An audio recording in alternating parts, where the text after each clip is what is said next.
హైడ్రా కూల్చివేతలపై సామాన్య జనం భగ్గుమంటున్నారు. ఎలాంటి నోటీసులు లేకుండా సీఎం అండతో రంగనాథ్ కూల్చివేతలకు పాల్పడడంపై ఫైర్ అవుతున్నారు. బడాబాబులకు న్యాయం, సామాన్యులకు న్యాయమా అంటూ నిలదీస్తున్నారు. ఆదివారం కోర్టులకు సెలవు రోజు కావడంతో కనీసం కోర్టుకు కూడా వెళ్లే పరిస్థితి లేదని ఆవేదన వ్యక్తం చేస్తున్నారు.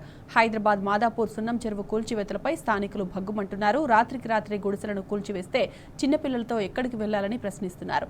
మరోవైపు రేవంత్ రెడ్డి ఓట్లేసిన పాపానికి మాకి శిక్ష అంటూ బోరున విలపిస్తున్నారు. కేసీఆర్ హయాంలోనే బాగుండే అంటూ కేసీఆర్ వెరీ గుడ్ అంటూ కితాబిస్తున్నారు.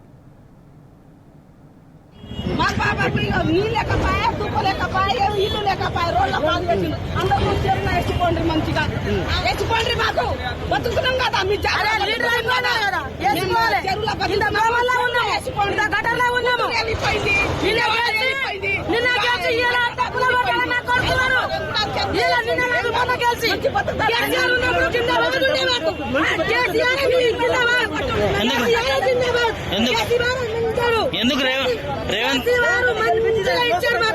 మంచి దారి చూపారు, డబ్బులు ఇప్పించారు,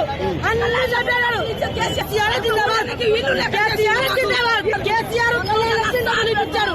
కేసీఆర్ 200 పెంచిన డబ్బులు 2000 చేశాడు.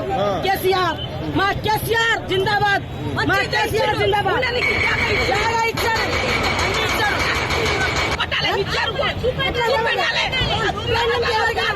ఇట్లా చేస్తారా? మాకు ఏముంది మా పద్ధతి? మేము ఎట్లా ఉన్నాము? మేము ఎట్లా బతకాలి? నేను దొరికిన కావద్దు, పని దొరకదు, లేకుండా పని దొరకదు. ఏం చేయాలి? ఎట్లా బతకాలి? చూస్తే ఇంకా మొగుడు లేరు.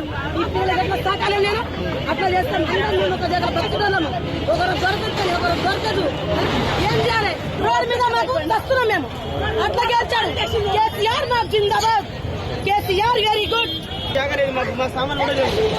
ఊళ్ళో అప్పులయ్యి కాబట్టి చిన్న చిన్న పిల్లలు ఎత్తుకుని దొమ్మల్లో చెరువులలో పాములలో బతుకుతున్నా. ఈ అది కూడా ఇప్పుడు తోవలేకుండా అయిపోయింది. రూమ్లో కట్టాలంటే 10,000 7,000 నాకు బడ్జెట్ లేదు.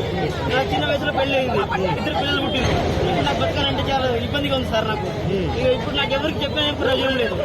ఇప్పుడు మీరే చూసి చెట్టు సామాన్ తీసుకుని బయట రోడ్డు మీద బతుకుతుండే. నేను రోడ్ల మీద దారం కవర్ వేసుకున్నా నా పిల్లలు కూడా వేసుకుంటున్నాను.